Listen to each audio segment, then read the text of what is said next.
Bumabati ka? Hello po, binabati ko po lahat ng mga kamag-anak ko dyan sa Pampanga, tatay ko, mga co-officers ko, sa PHS, sa Del Pilar, sa University of the Assumption. Yung best friend ko, si Ria, si Papa ko nanonood, hello po. At yung pinsan ko na sinamahan ako sa audition, hello Rika, I love you. Ilang taon ka na, Clarice? 19 years old po. Bakit mo gusto mag-serve sa ating bayan o sa publiko? Siyempre po, gusto ko po na, yun nga po, makakontribute po sa pagbabago ng ating lipunan. Siyempre po, sinistart po natin yan sa barangay po namin, ganon. Yung makatulong po sa mga programa po. Kung mayor ka ngayon, ano gusto mong iayos o pagandahin sa ang gusto mong gawin sa San Fernando, Pampanga? Dahil po ang Pampanga ngayon ay umuusbong po at maraming mga business po, entrepreneurs na pumapasok po sa atin. Gusto ko po na mas mapalawig pa po ito para at tanggapin po yung mga business na pumapasok po sa city po namin at sa Pampanga para po magkaroon ng maraming trabaho. Kasi marami pa din po yung mga walang trabaho po na kababayan po namin sa Pampanga. Yun po yung focus So, po ang namin target ngayon. niya dun, kuya, economy. Opo, partly po economy. Sa mga business, trabaho, makatulong, ganun. Opo, kasi kung may trabaho po yung hindi naman bawat miyembro, pero kahit isa lang na miyembro ng pamilya, sigurado po na hindi sila gugutumin, meron po silang pantusto sa pang-araw-araw. Okay. Sino ang kasama? Ayan po, kasama ko po ang aking napakagandang mama, si Mama Jinky! Hi, Will! Mama Jinky, wow. Ano gusto niyo sabihin sa kanya? Anak, salamat sa pagiging mabuting anak. Sa pag-aaral ng mabuti, sana matapos mo yung pag-aaral mo. Pag natapos mo yung pag-aaral mo, anak, alam ko, matutulungan mo kami ng papa mo para sa mga kapatid mo.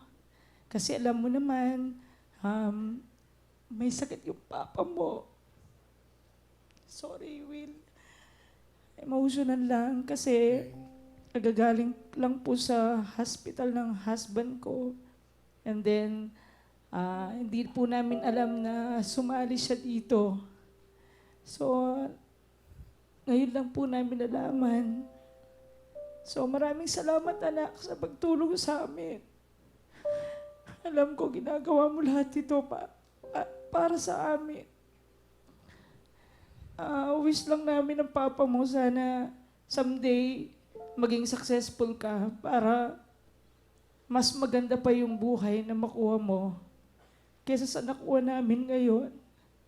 Good luck, anak, at saka mahal na mahal ka namin ni Papa. I love you din, Ma. Ayan, Ma.